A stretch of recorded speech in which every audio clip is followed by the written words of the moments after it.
Welcome to Fiction and Focus, a podcast where we explore the craft of writing without taking ourselves too seriously. I'm Nathan Harms. And I'm Wesley Watts. Each episode, we'll discuss uplifting topics like the soul-crushing pressure of expectations, the suffocating grip of self-doubt, and the swift-kicking unmentionables of rejection. We'll share our experiences, struggles, and heartaches in the hope that you might find some small measure of comfort in our collective misery, or at least have a laugh at our expense. So grab a pen, paper, and your favorite writing snack, and join us as we put fiction in focus. Welcome, word nerds, to Fiction in Focus. I am Nathan Harms, and here we have Wesley Watts. Howdy. For episode number 4. We can count. We can. One of these times I'm going to get the number wrong. We'll have to scrap the whole episode because of it. Right, because we couldn't edit that or anything. No. All right. Well, welcome back if you've been listening to us. This week, we're going to be chatting about outlines. But before we do, we wanted to bring in a new segment. I don't know that we'll do it every single week, but I think we'll try to touch on it from time to time, which is going to be what we're both reading and what we're both working on as far as writing is concerned. Wesley, do you want to start us off? Yeah, I really like this idea. It's going to keep me on track a bit. So I'm actually reading two things. So I'm listening to an audiobook, Children of Time by Adrian Tchaikovsky. Jeez, I can't say that. Tchaikovsky. Tchaikovsky. Yeah, really cool sci-fi book that I believe won some awards and shit back in the day. It's been around for a while, but I'm just now getting around to reading it or listening to it. And then next, I just started Scenes Out of Place by Andrea Rose Washington. So, indie author that you turned me on to, and hopefully we'll have on the podcast at some point. Absolutely. Not very far with it yet, but it's pretty cool stuff. How about you? Yeah. It's you were telling me about it. It's a cool idea. It's like almost like deleted scenes from books. Yeah, like short stories and deleted scenes from her other books. It's kind of cool. That's pretty awesome. For me, I have been reading The Dictionary of Obscure Sorrows. Wasn't that nice? It's by John Koenig. I think I'm saying that right. I'm not sure. Pretty cool book. It is essentially a dictionary of made-up words that defines different human emotions that we all have, but we don't know how to put into words. If I just flip to a random page, let's see here. Aftergloom is the word. The pang of loneliness you feel the day after an intensely social event, as the glow of voices and laughter fades into a somber quiet. Yeah. That was random, by the way. That was just me going to a random page. It's a whole book like that. Some of them have long passages and like almost short stories and stuff. It is a really, really, really cool read. This is actually the second time I've read it. It kind of inspires me a lot. Not to use the words, but just the poetic nature of you read something and go, oh my gosh, me too. Oh my gosh, me too. And so that's pretty cool. What are you working on right now? Before I get into that, I'm just going to let you know, I'm going to edit all that out. Okay. So you're going to be like, what are you reading? You'll be like, the dictionary, click. And then we're going to move on. I love it. Me likes words. I'm trying to learn how to be a better writer. So yeah. Dictionary. That's awesome. For writing, this one's a little embarrassing. So, I told you about the kind of concept, what do you call it? Experiment that I was doing with my last first draft. Right.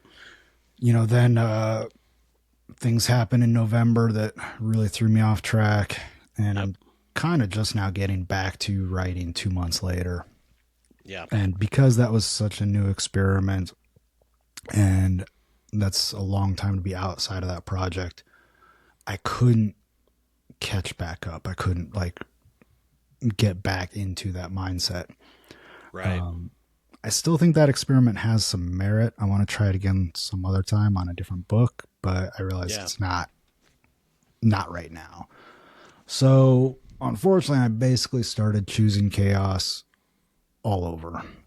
Gotcha. So just basically started from scratch. Like I still have all my notes and the scenes that I had worked out and like the dialogue and stuff, but I'm just basically retyping everything Right. and yeah, like It, 500 words in now starting today. it happens. What about you? Yeah. So for me, I'd say roughly 3/4 done with my next gothic novella, which is about a child ghost and a young fox going on a grand adventure with lots of trauma and death. So not for kids, but you would think it would be. But no, this one actually versus the last book I wrote is feeling very organic in nature. I don't feel like I'm going to have to do as many drafts on it or anything, and it's just flowing freely. So that's a good thing. I think in choosing my own chaos, if you will, but Nice. I think after things that happened in November, I might have gone the opposite way as you, and I just buried my head in the sand of writing because I was just like, nope, don't want to poke my head up for anything else right now. That's the better So response. yeah, no wrong or right way, but that's kind of the route I took. And then outside of that, I'm actually had a meeting with my brother last night and discussing the next Zed and Zia book, and we have a pretty good rough outline of it. So I'm going to actually sit down and really start doing an outline of it on this next week and get going on the next. My gosh, it's the fifth book. Wow, we've just been going. The fifth book, Dang. which is going to be pretty cool. So we've had good responses to the fourth book so far. So yeah, that's where I'm Awesome. at. Yeah, so it's good stuff. Staying But busy. yeah, but it all starts somewhere, which is for us, if you're a plotter versus a pantser. Damn you, pantsers! It all starts with the outlining. So we wanted to have an episode on this, and probably not a two-parter because I don't know how much we have to say on this, but I'm sure we have way more to say on this than we realize as we start going down the rabbit hole. Watch, it'll be a 4-part series when we get into it. I think we can get it done in like 1 3-hour episode. It's fine. Right? It's the I don't know, the Scorsese cut. All right, so we kind of I had some bullet points here, and we're going to go through outlining. And so the first thing I kind of wanted to talk about is format. The formats or versions of outlining that we each kind of use or ones we've heard of. Do you want to start us off with kind of how you normally Yeah. do it? I think I would like to start on this one because I think yours is going to be much more helpful for people. Mine is just a mess. So it's changed for every single story I've ever written, oftentimes multiple times for each story, as we'll talk about later, as re-outline and things like that. But I've used just about everything. I've used mind maps. I've used software called Plotter. We talked about it in another episode, I believe. The software Contour, which you can't even get anymore. Yep. I've used virtual note cards and Scrivener. I've made Excel spreadsheets. I have tried everything, and I've never really locked in a good workflow for myself. Yeah. And maybe I won't. Maybe that's just my process, is that I have to, reinvent the wheel every time. I hope not, but Yeah. that's possible. But yeah, I'm basically just adding to stuff, subtracting from it, moving things around until it somewhat seems coherent. Yeah. And then harkening back to our other episodes about story structures, that's when I start like looking for a story structure that fits and kind of see, okay, if this fits, what am I missing? What do I need? That kind of thing.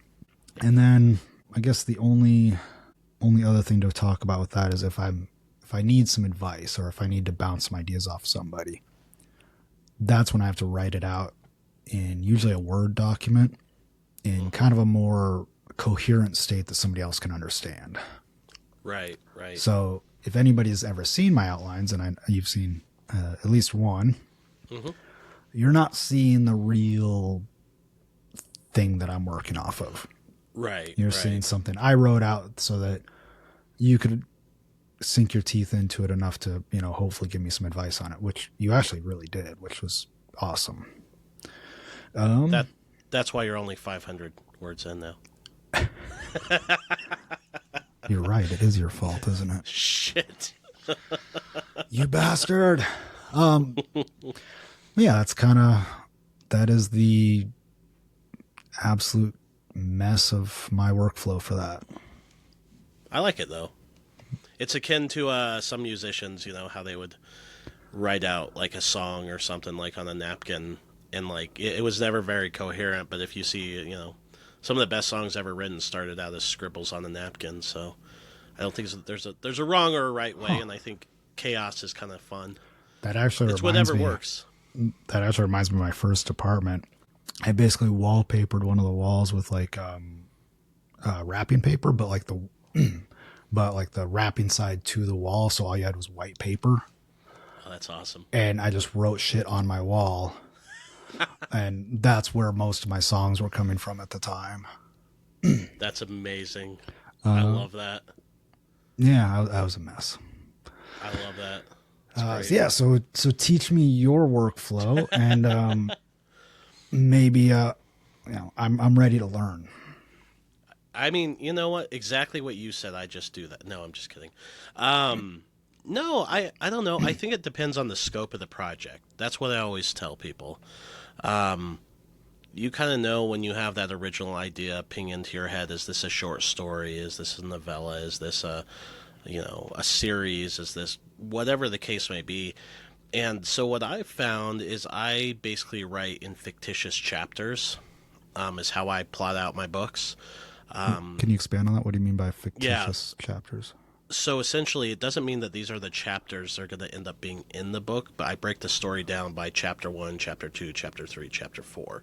Okay. So versus like act 1, act 2, act 3, maybe the first act consists of like 9 chapters or plot points, basically beats. And depending on the scope of the story, that's going to expand how many beats are in said outline. So for the Zed and Zia books, they're a little bit longer than like my novellas and so on. They're, more like a young reader novel. I'm looking at roughly around 24 chapters usually for those. So I'm breaking the story structure up into, approximately 24 beats. And essentially, whatever the idea is that I have, whether I'm working, front and then back and then kind of going back and forth to connect the dots. Mm-hmm. I'm trying to hit those story beats that I think are the most important. So it might be some like chapter 1, Zed wakes up in the morning and this happens and da da da da. That sets up the next chapter, which is when the reveal of this happens or whatever the case may be. Right. You know, a lot of times with that, what I can do is actually move chapters around. And this is how I do my very minimal. And they'll range from a couple sentences to, damn near, a page or two for each chapter. Which Sure. at that point you're almost writing a book. And but it kind of depends on my inspiration, kind of what I'm doing. And some of the plot beats are like, big fight happens here Yeah. and that's it. Because I don't really know until I get into it. But essentially, I'm just trying to connect those dots so I can see that full picture and see if there's any plot points or holes within the structure of the story that might weaken it later on. And that's really what I'm looking for when I'm doing my initial draft. I do that for pretty much everything. I mean, the kids' books are a little different. I mean, they're only, 400 words. You don't really need an outline. Right. The outline is like the hamster's going to dress up in several different outfits. There we go. That's my outline. Well, But in general, those ones I guess I could say I'm a total pantser on the kids' books. for those though, don't you, even if you don't write it down, because kids' books usually have some kind of moral at the center of them. Do you have like kind Right. of like a thesis statement in your mind I for it? do. I do, absolutely. I think the best example, we have a book called Oscar that's about a fish that dies and the kid going through a grieving process. It is our Okay. least seller. Imagine that. But it's a very special book. It's the book we kind of don't set out, but Finding we Nemo dead. Finding Nemo. Oh, much better title. It's the one that we pull from behind the counter when like we're talking to parents. They're like, "Oh, his grandma just died," and we're like, "Hey, we got a good book for you." But you don't put that up front. No, because all the books say, "Please pick up and read," and I feel bad when the kid like picks up. The first thing is like, the kid's goldfish is dead. But with that one, we had a really set idea of what we wanted to, like a mission statement, if you will, of just like it's going to be about the grieving process and finding joy in life versus sadness and death. And I wanted to start it with like a callback where I say the first line and then I repeat it at the end, but it means different things because of the journey we've taken. Oh, that's a cool But idea. still, yeah. But still, even then, it was very much a pantser process in the sense that like I knew where it was going, but it's not like I wrote out a big thing. Right. Anything beyond that, I have a really good idea where I'm going. And again, even if it's just a couple sentences, those fictitious chapters are really what's helping me out. So I can just find all the different plot points. And I write them in chapters versus anything else just because it makes the most sense if I'm going to show it to somebody. Sure. Like if I'm showing it to my brother because we collaborate on all this stuff, he can say, okay, there's 24 chapters. This is what happens in each chapter. And then he can come back and say, hey, you're missing a beat here, here, and here. Or, well, what about this? And that'll either get melded into one of the chapters or become its own chapter, if you Sure. will. So, but that's kind of my process. And I've kind of done that for almost since the beginning, really. I haven't really changed it much. There's always room to change it as you're going, right? That's the whole point of an outline is that the outline you first have. Like I actually looked back at the outline for, I think it was the third Zed and Zia book. I kind of just happened across it on my hard drive, and I read it, and I was like, wow, this is a totally different book than what we ended up with. Like it was pretty vastly different. A lot of the same beats were in there, the same characters were in there. The ending was very close, but like I had them going off and doing some other random shit before they got to the end of it, and then That's that just cool. got cut. But it was kind of Oh cool yeah. to see that process. But yeah, that's kind of that's my process. I guess my question to you as we move on to our next point is kind of like world building. And I have a few examples of this that we'll get into because I know your reply is fairly short, which I like. But how much effort do you put into while you're doing the outline or prior to the outline of like kind of doing a world building, like seeing the world in your own mind or putting that to paper so you know where you're going? Yeah. So knowing this was coming up, I went and grabbed a couple of quotes. Not to be arrogant, but because this whole thing is just this is funny to me. Yeah. So for Me and the Machine, I got a bunch of editorial reviews. So, Okay. Magazines, online, things like that. India's Today called my world building breathtaking. So shout out to Keanu there. The Independent Book Review said, let's see, this dual timeline approach highlights the incredible amount of detail that Wesley Watts has put into the world building for Me and the Machine. The Prairie's Book Review said, meticulously crafted world. And it's been mentioned in a number of the like regular reader reviews on Goodreads and Right. shit. Yeah. And I laugh every time this gets pointed out because I put literally zero of my world building down. Yeah. Nothing. And I've got a few I don't know if you'd call them hacks or tricks that I do for world building. some of it lives in my head and just kind of comes out as I'm writing. But really, what I've found is, and this is kind of getting off topics. We're talking about, putting it down for an outline, but I just kind of want to explain what I'm talking about a little bit. So I write none of it out in the outline. I have a few of the ideas in my head. Some of those ideas come out as I'm writing, or new ideas just kind of come out as I'm writing. And then maybe I'll jot that down later, or I'll mean to jot it down later so I can reference it, and I usually don't. Oh, so like kind of one of the tricks that I have is like, in I got it from Star Wars actually.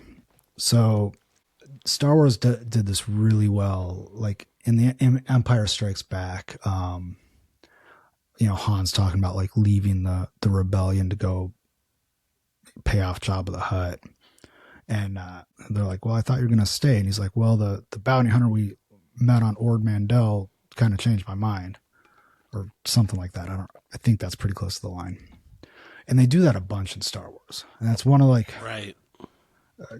We can pick apart Star Wars and say like a lot of things that were done very poorly, because there were quite a few things that are done poorly in Star Wars, but I think that was brilliant because he says this one off the cuff line, and then everybody watching that fills in all those details, and you don't have to do it. Yeah. The writer doesn't have to do shit. So I kind of took the same thing. I was like, when I needed some place that somebody's from, I threw out a name. Yeah. Don't need anything else about it. They're going to fill that up with their own ideas with what that planet is, or what happens there, and that kind of thing. So it's like all I'm doing is the tip of the iceberg. Yeah. And then everybody thinks that I've done all of the stuff underneath. Yeah. And I haven't. Yeah. And that also leaves me room to add stuff later on. So yeah, a little off topic, but as far as the outline goes, I don't do shit for world building. Yeah. Okay. How about you? Same. So Okay. it's funny that I put this on here. The reason I kind of put it as a bullet point is because I've had similar comments with our Zen and Zia books, and I use the exact same hack. What I love to do. We've never actually talked about this before. Yeah, no. So what I love to do is I love to make references to things that kind of like Dr. Seussian homage, is where like, oh, this is worse than the Zeltron slugs of Zazabar 4. And like I'll just throw something out there because like the interesting thing with reading is you're relying on the reader to have a vivid imagination to see things, right? With the Zed and Zia books, it's a little different because they are somewhat illustrated throughout. Every page has illustrations on it, albeit more like sketchy. But like, so there's not as much imagination involved, so you don't have to work as hard for the world building. But throwing in that trick of just like expanding your universe outside of what they're immediately seeing and letting their imagination do the rest, just expand your world hugely.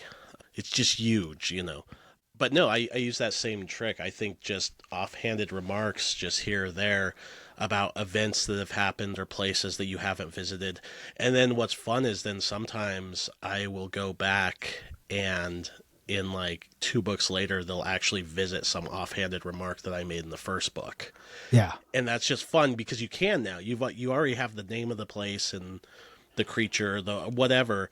And all of a sudden you're like, okay, now we're going to visit it. Now we're going to expand upon that world because like it sticks with you. So it plants seeds even if you're not trying to, which I think is really fun for a writer, especially if you're doing a series. So important to have those callbacks where they can be like, oh, they said that in the first book. And I didn't think it meant anything, or this creature was introduced in the first book just offhanded. It's kind of like Boba Fett in Empire. Like, dude doesn't say anything. He's just kind of there. Yeah. And then think about how massive of a storyline they ended up turning him, whether you like it or not, with Jango Fett in like the prequels, and like just a huge part of the storyline, and his own show on Disney Plus. Yeah. But just he was just there. he didn't really do much in No. Empire. And he turned into I like everybody's, well, not everybody, but a lot of people's favorite right, character. And he had right. like I the, don't even. Does he have a line in that movie? um, Is that like a yes sir or something? Like, isn't it just like I actually don't know if he has any lines in Empire. It's been a while since I've seen it. He's got yeah, like one or two in Return of the Jedi, right? but that's yeah, Yeah, it's very very minimal. yeah, pretty cool. Yeah, And so there you go. You spawned the whole thing just because of this background character. Now I do think with world building, I think there's a physical world build that you can do. And this is the only thing that I will sometimes put into an outline is the practicality of like a room, for instance, or like a house. So I have a book called Petrichor that's about essentially a haunted house, and I had to draw out the house on a piece of paper in order to figure out what things were happening where within the Hmm. house. But that's about as far as I go with world building, and it's a different kind of world building. Essentially, it's not really within a universe, but sometimes it's tricky when you're writing like a room or a building or something that a character's in. I try to like have somewhere in my outline how many doors, where are the doors, where's the bedroom, where's this, so that way if I'm like they're walking down a long hall, it actually makes sense to where it is within the situational map, I guess. I don't think most readers would see that, but at the same time, I feel like if I could put a little bit of description in there of that characteristic, right. it can be helpful, you know. But yeah, no, same thing. And I think it's cool. You want to, come up with your, if you're a fantasy writer or something, and you want to have your map of the 10 realms or whatever you're doing. I think that's fine. There's no wrong or right way. But I think it is a really, really good hack to not limit yourself by building a world that you can't get out of, right? Yeah, and so about maps, like that's going to make me a little bit of a liar because I do actually have a map of the Discordia, which is Yeah, the starship that like half of Me and the Machine takes place in. yeah, I needed that. I didn't do it while I was outlining though. I did that yeah, kind of as I went, as I was drafting it. But I needed to know what was where because there was a lot of movement and there was a lot of characters yeah, in different spots. And then there was one scene on in one particular room that you just made me think of where I actually had to map out where everybody was yeah, specifically because during this, like, I don't want to call it a fight scene, but there's like a conflict. And I just needed to understand the relationship and kind of map that out. But even about fantasy authors like George R. R. Martin, he's got, a map of the Seven Kingdoms and all that, right? hmm, But he specifically didn't put any like distance markers on that map.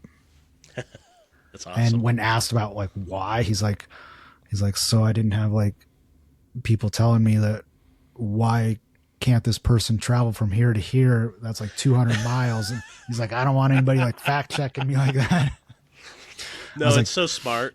I'm like, that's brilliant. Yeah, I had to do that with the Force and Zia book because it's a fractured timeline as far as story structure. So you have three different things happening at the same time, and in order to make sure that the story took place over like 2 days, I really got in my head on it. And I was like, okay, so I had to come up with an excuse for like their engines to die. One of the people, their engines to die at one point, just so in my mind, and no one reading it probably cared at all.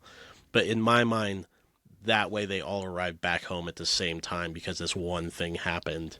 And it was like this massive, like almost like a conspiracy theory looking chart that I was trying to figure out. Like it's 2 hours here and then it's 8 hours here. Yeah. It really made no sense, but it was in my mind it helped with the structure. So yeah, so I guess our advice to you on that is just do whatever you want, but that is a really really good hack of just like kind of throwing in. Not everything has to be explained. Throw in some random events, characters, and I love when someone within the book or a movie or whatever, someone makes reference to something and everybody on the screen knows exactly what they're talking about, but you don't. They're like, "Oh, it's like this," and everybody's like, "Oh, yeah, yeah, yeah," and you're like, "What? Wait, did I miss something?" I think that's fun. Do that because Yeah. it just, man, it blows up your imagination. So much fun. And most readers or watchers or whatever, for whatever media we're talking about, I think they'll go along for the ride. Most people will. Oh yeah. I don't think, like in Star Trek, we're both Star Trek fans. Hmm. I don't think that you really needed the explanations that they would give most time. Oh shit! Look at you rocking it out. You know. Like First Contact, they're talking about a temporal distortion, and then Riker gets up. Time. Riker gets up there and he's like, time travel. I'm like, dude, we didn't need that. Right. Like, Oh my no. gosh. I knew you were going to say that. That's it's universally held as one of the weirdest moments in Trek lore. It's funny. But I was you can that's like one of the most egregious examples, but you can find those right. all over the Right. place in Star Trek Oh yeah. because they, as much as I love Star Trek, they didn't trust their audience as much. Right. Well, they would just throw usually if there was multiple writers on like an episode or something, they would when they wrote the original script, it would say like techno babble in Yeah, the script. I heard that.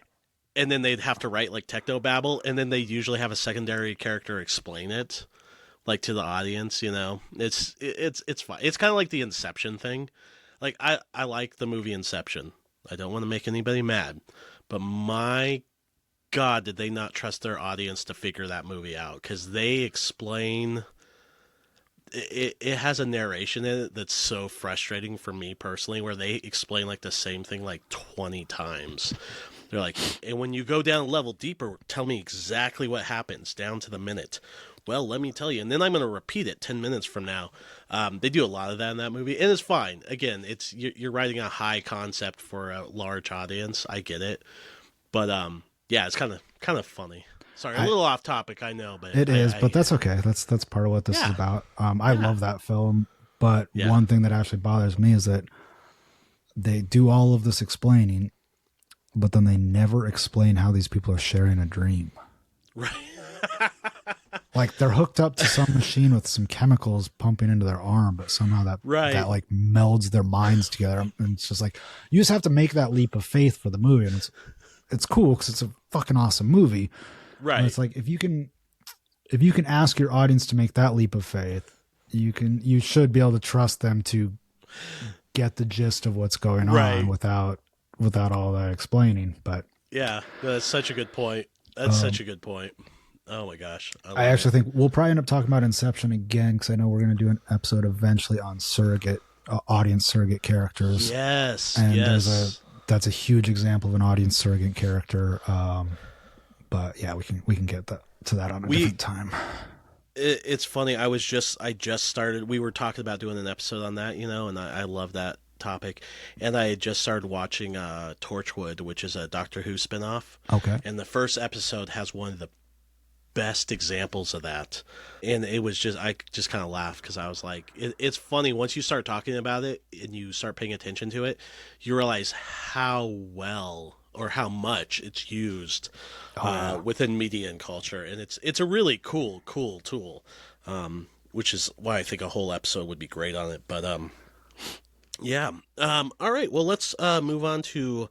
Okay. I wanted to talk about character names, backstory, physical traits.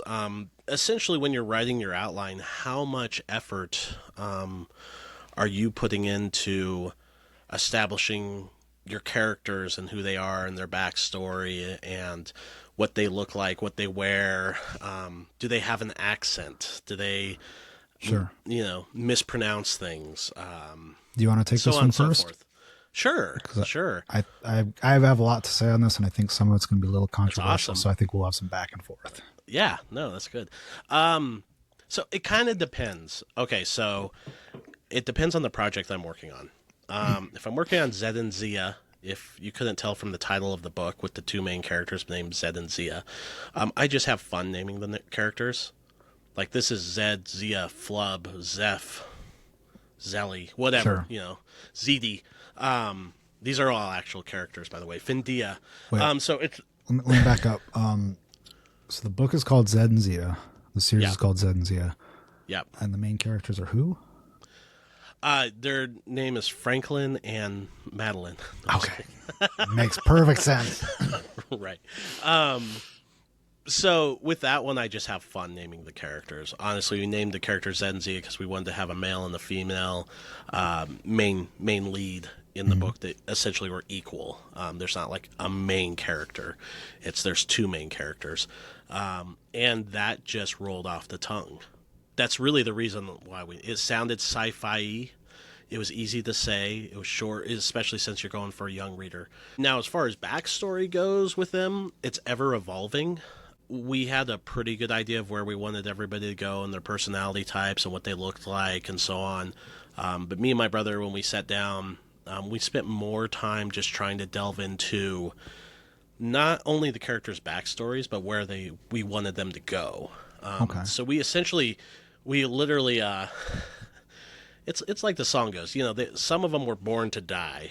And so we have some characters, I won't give it away, but we do have some characters that we've brought in some of the books that we literally wrote that character in because we want to kill them in the last book. They are there for the grand scheme of things, so we had to give them a story arc that made that death matter when it comes time for it. So we don't focus too much on it, but we do a pretty decent character Bible on each of the characters. We really do know their personalities, how they dress, how they act, what their personality quirks are. Now, for that, do you have like character sheets or forms that you use over and over again for that sort of thing? Yeah, I do. They're very rough. It's Sure. just it's like a hodgepodge of basically descriptors on the page. It's like Zed, timid, afraid, growing in character to become more, self assured, stuff like that. And usually it just gives me enough of a outline where it's like, as we progress it, I'll add to that sheet. So it'll be like orphan, found parents, this, da, da, da, da, da, da, and I'm just adding to the story so I can reference back to stuff. Ironically, some of the characters that were supposed to just be these useless things that didn't matter end up saving the day in like every book. That's fun. So we have a character called Peep, who's this little octopus-looking elephant dog. It's basically a dog. Okay. So tentacles, but also a trunk and a mohawk. Cute character, and I hated the character because I wrote it as just this stupid, like trying to eat rocks and stuff. Like not a smart character. And then just kind of put in there because it was cute. Because I was like, kids will like that. And then every time in every single book, 4 of them so far, we get towards the end of the book, and I'm like, I need this character to do this pivotal thing at this pivotal moment, and I don't know who to have do it. And every single time we go, oh, let's have Peep do it. Every time. So ironically, that character's become still my least favorite character, but always, always, always is the one that saves the day, and that's kind of become the joke now in the All right. books. So that's fun. But yeah, I for a lot of my other books, I put a lot more thought into the names because I need them to mean something. So if I'm going to like my gothic novellas and stuff like that, but less insight into like character backstory, physical traits, because really they're just there to be the eyes of the audience through this world. So I don't put a lot of thought into like how they look. I might throw a little something in there as I'm writing, but really there's not a character Bible or anything. They're in the story, they're part of the story, but it's based around the plot, not really how they look or what their backstory is. I mean, most of the time I don't even give them names, honestly. Like, it's other characters' names that really matter to me, like secondary characters. But in some of the books, yeah, I don't even mention the names of the lead because it's told like from their perspective. So if you're just like, I woke up here, you're not gonna be like, Nathan woke up in the morning. I'm just gonna say I woke up. So sometimes it's a fun trope to play with to not even give yourself a name if you're the narrator. But yeah, that's what I have to say about that. So feels like a Yeah. lot, but a little, all at one time. Yeah, there we go. Great, Narrator great doesn't have a example. name. Great example. And one of my favorite authors, too. Yeah, yeah. I have that sitting next to my bed right now, but I have the hardback, leather-bound, gold edition signs. Do you? If you remember, yeah, That's I awesome. won that probably the same time you won the poster back there behind you. Oh, that's right. Yeah, That's right. I yeah, forgot about that. You son of a bitch.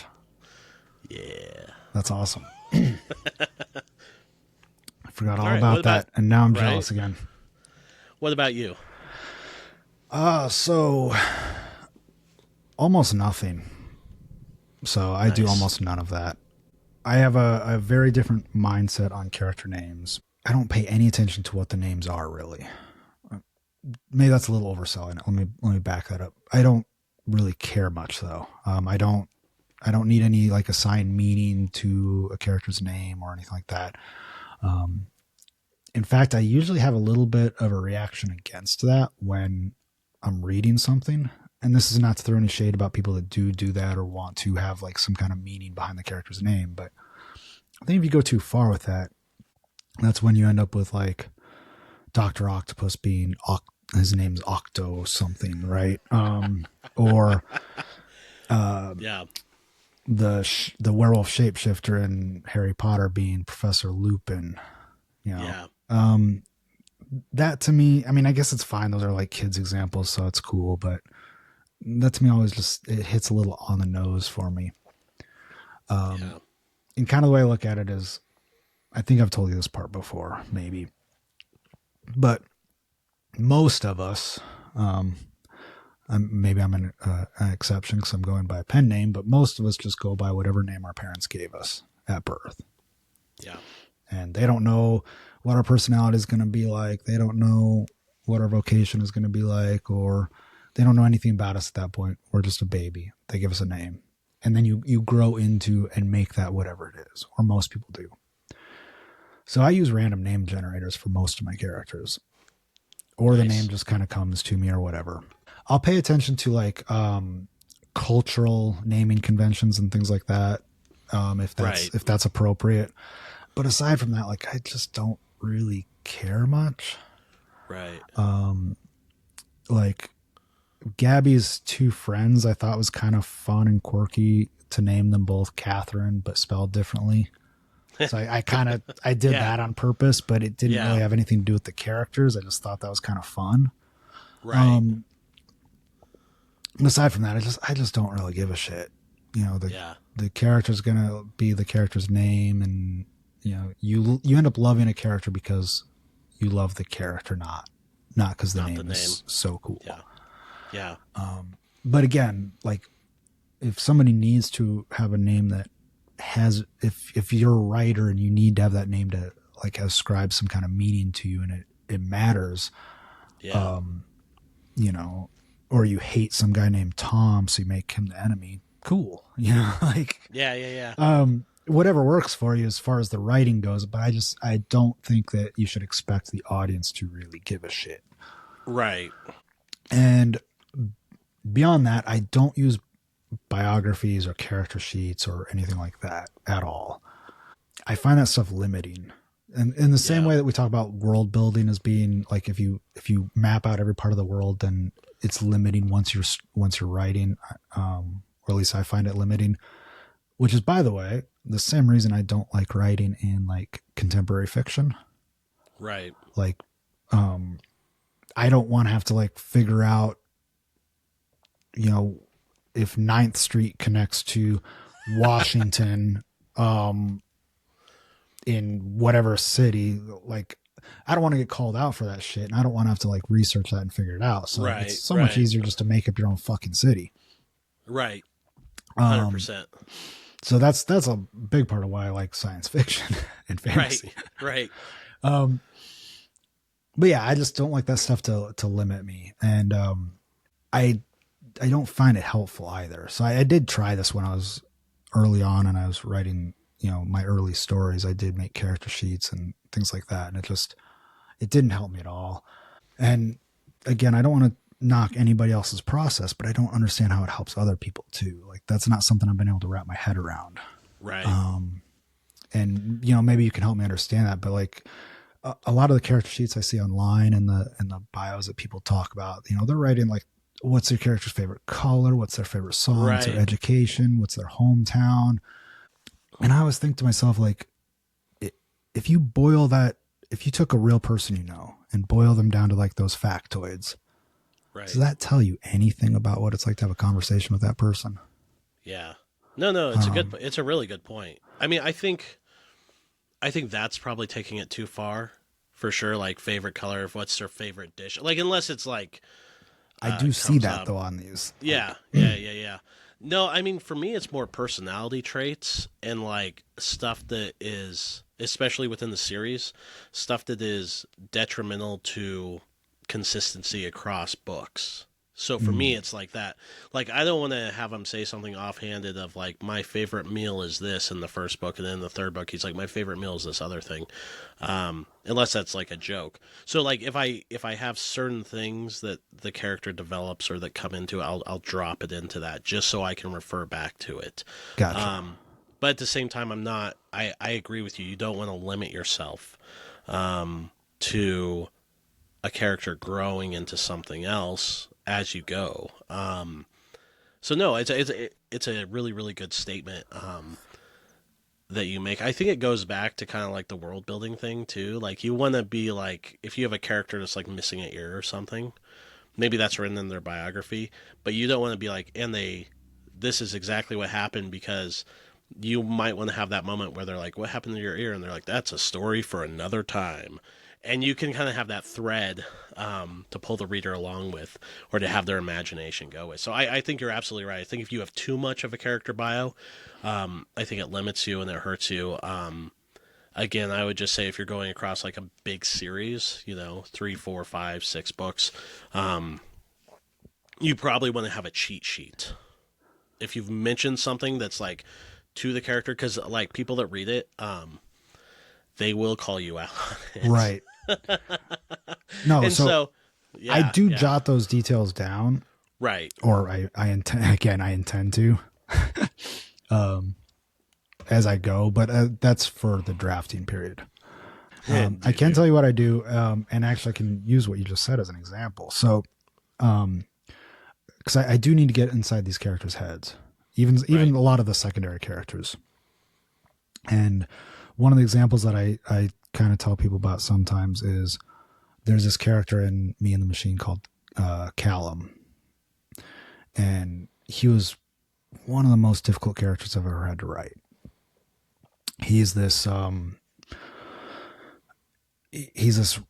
ultra misogynistic type of like incel douchebag. Right. And he's not a point of view character. He's just like a side character that's in a few scenes. And he's not actually a bad guy per se. He's just a douchebag. Right. But to get his side of it, to get like his interactions with Gabby correct, I actually wrote, I think it was 2 scenes. Yeah, it was 2 scenes from his point of view in first person. Before I did that, though, I needed to do some research because that is definitely not me. I'm not an incel misogynist. So I spent like 2 weeks trolling red pill incel forums. It was awful. Oh my God. Oh, wow. Yeah, so I just spent like 2 weeks reading this shit. I didn't post, but I did have to make an account to see some of it. And what was your account name? I don't remember. This was like 2 years ago now. Okay. Because that would have been funny if you like, I don't know. Anyway, moving on. If I did remember, I'm not going to say it here. But I legit don't remember. But yeah, I had to like immerse myself in that world to get into this character's head. Yeah. And then write first person from his point of view. And then in the actual book, I just switched it all around. Yeah. And told it from Gabby's point of view, but with his, with what the things that he was saying and doing from there. So I do that kind of thing to get in the character's head. And then the other part that I do especially for primary characters, is I write 2 to 3 scenes usually of their backstory, Okay. like moments, like the moments that made them who they were. Right. And they don't have to be long scenes, but usually it's, around 1,000 to 2,000 words each. Okay. And so with the character that you're talking about, why he lost his ear, that's a big event. That's probably Right. some trauma that's going to change the character. Right. So for a character like that, I wouldn't just mention it as an offhand thing and then move on. Like that's going to be some work for me because I'm going to write all of that out as a scene, and Right. maybe it probably would never end up being in the book, but Right. I feel like maybe other people don't need this, but I need that to portray the character properly. Right. Even if I'm not telling it from their point of view. That's all I was getting at. Yeah. No, that's a really good point. I like that. I mean, it's kind of funny though because I mean, writing a 2,000 word scene is almost more work than just listing like their favorite color and Oh, it stuff absolutely like that. is. So in a weird way, I mean, I would almost say like you work harder, even though there's more places for you to go. You work harder on that backstory than a lot of writers do. But it's cool. I like that. I Oh, think it's very, very cool. It doesn't limit you. You know what I mean? But to get into their head as far as primary moments, like if they have like a death in the family that they mention offhand, maybe you write that. Because yeah. that, like you said, it defines them as a character. It's weird. And we'll have to get into this on a future episode. This is a good idea that we'll have to jot down. Is writing character deaths and how you, as an author, grieve killing characters that you've created. And what I mean by that is, you really, especially in the series, you become attached to these Mm-hmm. characters. They really become real people to you, and so when you like are gonna kill off a character or have them turn evil or do something stupid or whatever, it's a weird thing to write sometimes. Takes you into a weird headspace. I know for me, I'm like, oh man, I feel like I know this character so well, and they're dead. Yeah. Like that's it. It's a weird thing, But It can feel real. Like you yeah, can go through the same stages of grief. right. And I think if you do, that means you're doing something right. Yeah, yeah, So, yeah. So looking at our outlining notes, I mean, we've covered a lot of stuff here.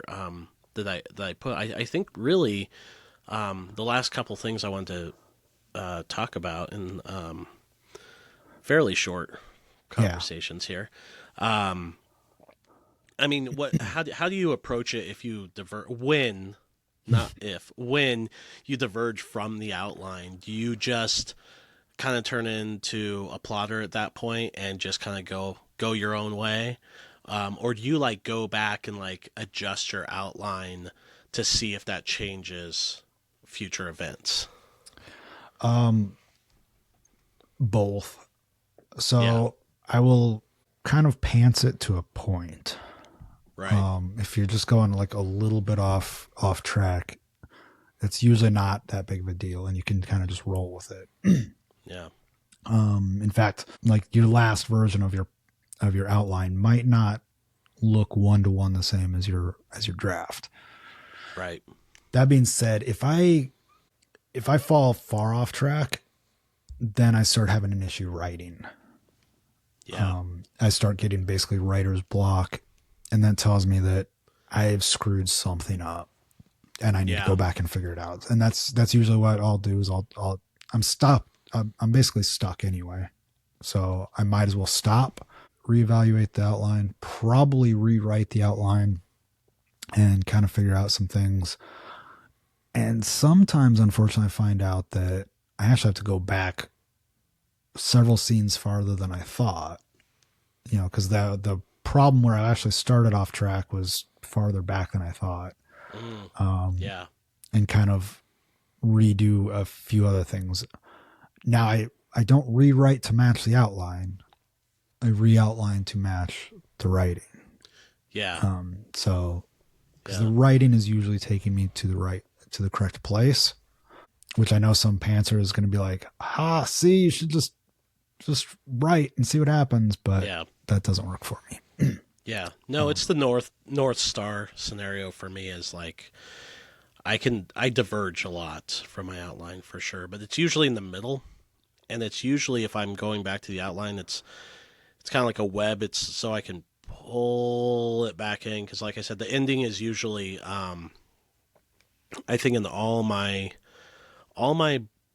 books that I've written, all my stories I've written, I think the endings maintain being exactly the same as when I started writing, except for like one example, which I think I talked about in the past episode for a horror novel that I changed the ending of. But even then, it still had roughly the same ending, just a switch up. So for me, the ending is so important.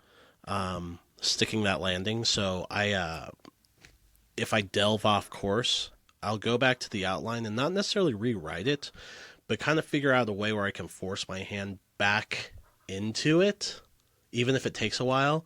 Like, okay, I'm going way over here now, but how do I get back to this original ending? Unless something did pop up for me, which really has never happened. I have the start and the ending, and the middle is all the plot points there. But if I start moving those around, I'm usually trying to come back Gotcha. to that ending because that's usually the statement I guess I'm trying to make with the work.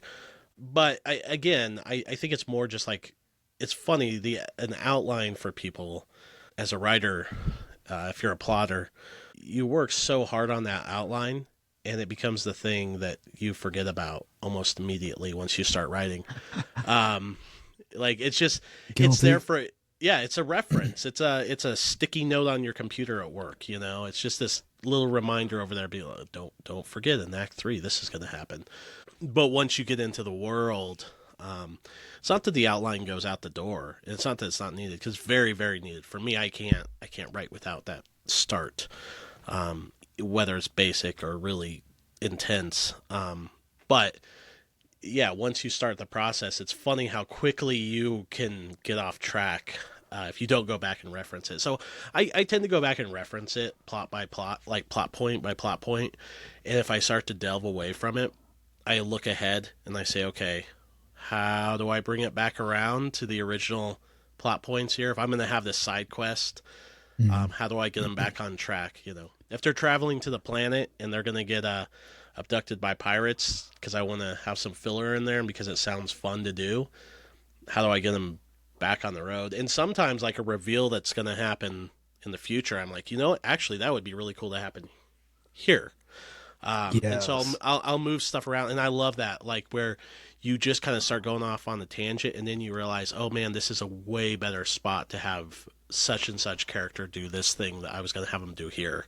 Um, I did that in the last Zed and Zia book. There's a character that stows away on the ship. Sorry, spoiler alert. But if you're reading Zed and Zia, you probably shouldn't be listening to this podcast anyway. Just kidding. I don't know. Most of those parents are pretty cool. Um, We but don't I had we this, don't cuss too much. not too much. Shit. Um, so I had this character that like stowed away, and originally she was just gonna kind of pop out of a vent and just say, "Oh, I'm here." That was like it. That was the reveal. Is like, what's that sound coming from that vent? Oh, so and so stood away. But then I also was like, oh man, I should have them get abducted by pirates. And I'm like, well, how can I save them from the pirates? And I had the stowaway dress up like one of the pirates and pretend to be a general, and it was this silly thing that turned into a whole plot point that was really fun. And it actually gave that character a little bit of a redemption in the sense that they didn't come down as hard on her for stowing away because she just saved them. Right. And that Like, wasn't how written can you be into that it at all. mad? You're right, exactly. And that became a huge plot point because later on in the book, she really screws up and is responsible for like a character death.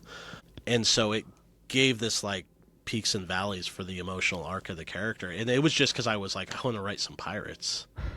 That's it. Like that was the whole thing, but it worked out really well. So yeah, no, I think diverging from the outline, I think it's great. I guess if you have an ending that you want to stick, just reference back to it to see what you need to do to pull the strings to get you back in the right place. But Yeah. yeah, it's a good thing. I mean, yeah. So I think the last thing we can cover on outlining, and I feel like this has been a pretty awesome conversation on it, It actually. has. Before we actually get into that, I did want to like just mention one quick thing. If we have any like new writers listening to this looking for advice, Yeah. probably not, but just in case somebody Maybe. gives a shit what we say. The one thing I would say is if you find yourself veering from your outline and you want to get back to that ending, make sure you're being true to your characters. Yeah. Just because your outline says something, just because you have this plot point in mind or whatever, don't make a character do something just because the plot says. Your readers will know that. I've made that mistake, and if I can help anybody else from making that mistake, yeah. No, that's a great point. It's funny. I've written a few outlines in the past where I have a character behaving in such a way that it really should be another character doing said thing, and luckily I've caught it before I've like committed it to paper, But yeah, it's weird when you have your a bunch of characters and you're trying to make them all like a jigsaw puzzle fall into place to make sure your plot works. Sometimes it's just to be like, well, who's not doing anything right now, and just place them there. And It's easy to do. It's really easy, and all of a sudden you realize that I don't know, the character whose personality trait would never have them do that, and it's not really a growth moment. There's nothing behind it. They're suddenly acting way out of sorts and doing something that they would never do just because you need them to do it is like a bad call. It would be better to just either remove that point entirely, or if you have to have a character doing it, find the character where that makes sense and find the place where it makes sense that they would do it. Yeah. And again, that's another really good reason to have that outline.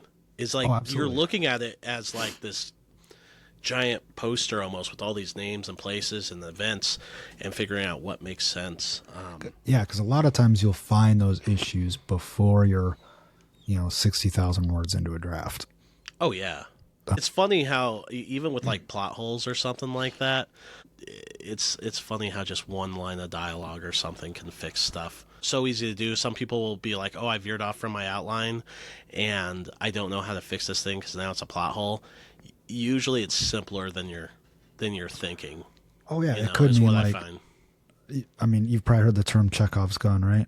Right. Yeah. Yeah, it absolutely. could just be like, you're having trouble in the third act. Maybe you just need to go back to the first act, throw in some like a paragraph about just to say that something is there. That might be enough to fix it. Yeah, I had on our first Zed and Zia book. I might have mentioned this before on one of the other episodes, but my dad had read it and he had pointed out like a plot hole in it, and I was just like, okay. And it was like before we'd released it, so we went back and we just added one line. They're like, it was the Eagles basically from Lord of the Rings. Like, why aren't you just taking the ship directly there? Like, why aren't you just going up in the Eagles and dropping the ring? Yeah. And it was basically something like that. And it was like, it just took like one line of dialogue where they're like, oh, the magnetic field around the building won't allow us to land any closer. And then it turned into a joke where one of the other characters, like, winking a nod to the camera is just like, and it will also be a great adventure, kind of thing. So you can have fun with that kind of stuff. So sometimes a plot hole, even if it's diverging from your outline, can be opportunity to build something fun. Or to wink in the nod at the audience. So, sometimes it's okay to have like, it's like when you have the grand weapon on the ship and you only use it once, and then people are like, why don't you use that in the next book? Well, you can kind of do a wink and a nod to the audience on that and just be like, oh, what about that thing? Oh, I don't know. It's out of commission right now. You know what I mean? And like, it becomes like a joke almost, and audiences understand that. There's very few people who are reading books who aren't understanding that these are coming from the minds of someone and going onto a page, and the plot holes will always exist, typos will always exist, questions will always exist, And if you can acknowledge them and not insult your audience, it's a it's a fun thing. You can all be in on the Yeah. joke a little bit. I guess the last thing I would say is, and I think we both have the same answer to this. Do you have any problem after finishing an outline getting started on that first draft, like as far as motivation goes, or does it just hype you up to get actually going with it? It I basically I am ready to go. Like Yeah, usually I want to get started before I'm even done with the outline. And usually what I do, because my outlines are not super detailed. It's just the basic facts of what this is in the scene. right. So what I usually end up doing is, because I have trouble sleeping or I have trouble getting to sleep, I'll lay in bed at night, kind of imagining and visualizing the scene, hearing Yeah, dialogue in my head, and that's what's going on when I actually fall asleep. And then when I wake up, my normal writing process when I'm writing is I write first thing, yeah. and all that stuff's just been percolating all night. It's ready to come out. So when I'm actually writing like I should be, I Yeah, can move pretty fast. yeah. So I do the exact same thing at night where I'll like lay down, think about the next like two chapters or something I'm working on, and yeah, like dialogue and stuff. And it's funny. It's almost like it's like a test. It's like what's gonna make the cut. Like the next morning when I get up and exactly. I'm like, okay, what am I gonna remember that was actually worth a shit? Yeah, And I love waking up the next morning and being like, oh yeah, this thing, and then you know it's a good idea because it stuck with you the whole night. exactly. Um, Uh, yeah, no idea. Stephen Yeah, King. We've talked about Stephen King a little bit before, and I actually don't think, as great of a writer as he is, I think most of his advice for other writers is kind of not great right. because it's so biased from his process. But Yeah, that is one thing I absolutely agree with him with, because he talks about writing journals, and he mm, says, exactly what we're talking about. Like if you were sitting there at night thinking of an idea, like jot it down before you go to sleep. And yeah. he's gone on record saying a writing journal is the best way to immortalize bad ideas, because a good idea will stick with you. Yeah. And Oh, I agree with that absolutely. 100%. I love when you break the story too, and that's like, um, that's a whole different thing. But I've had it happen a few times where like you look at the outline and you think like this is it, this is the story, this is exactly how it's going to unfold, Yep. and then you start writing and you start to find yourself in a little bit of a corner because you're like trying to get to that next point, you can't quite get there, and then all of a sudden it's usually at night I'll be laying in bed and all of a sudden it just clicks. I'll go, oh, and it's like this oh my god moment. This Yeah. it's a really cool thing. I mean, for some of them, it's ironically, and because it's a big part of it. But my last book, the one I had you read, um, I it has like a fractured timeline where it goes back and forth. From like beginning to further in the future and then back and forth. Yeah. It wasn't like that originally. The timeline was just linear on it. And it was in bed that I was basically just like, if I take these chapters, this outline, and just jumble them up, so you still have the same ending, it just made more sense as far as the theme goes. So yeah, that's it's kind of fun. I That's don't know. cool. Yeah, I don't have any motivation problems once I finish the outline. I'm same as you. I'm excited. Yeah. Um, I think if you overwrite an outline, that might be the people who get stalled off. So if you're, that's why I'd say, whether it's not doing character bios or it's sticking, find Right. what works for you on it. But if it becomes an exhausting process to do your outline to the point where you're unmotivated to actually write the book, you're probably using the wrong process. would Absolutely. be would be my advice. Or if you're using it to procrastinate. Yeah, absolutely. Oh yeah, there's so many writers that are trying to get the perfect outline, Yeah. um, for the perfect story, and they never end up writing anything because you're gonna break the story once you write the story, not necessarily when you're doing the outline. The outline is gonna be vague terms. This is my story. beginning, middle, end. Yeah. And that's it's what it is. It's your outline. It is not the full picture. If you think about what that means. Absolutely. So yeah. Well, great talk Cool. on the outlines today. That was fun. Yeah, Wesley. Hey, if people want to check out your book, Me and the Machine, where would they go to do so? Just Amazon is the best, or whatever retailer you prefer. Yeah. Still working on getting my website updated, so I'll start linking that later on down the road. Very cool. And Very cool. You have a website, right? Yeah, you can go to harmspublications.com and see all of our books on there, and get links to Amazon and Kindle and all that good stuff. So yeah, I guess that does it. Join us next time where we may or may not have a guest. Very soon, though, we are going to have a guest on the show, and so that will be fun. Look forward to not having to just look at our ugly faces for an episode. Right. Absolutely.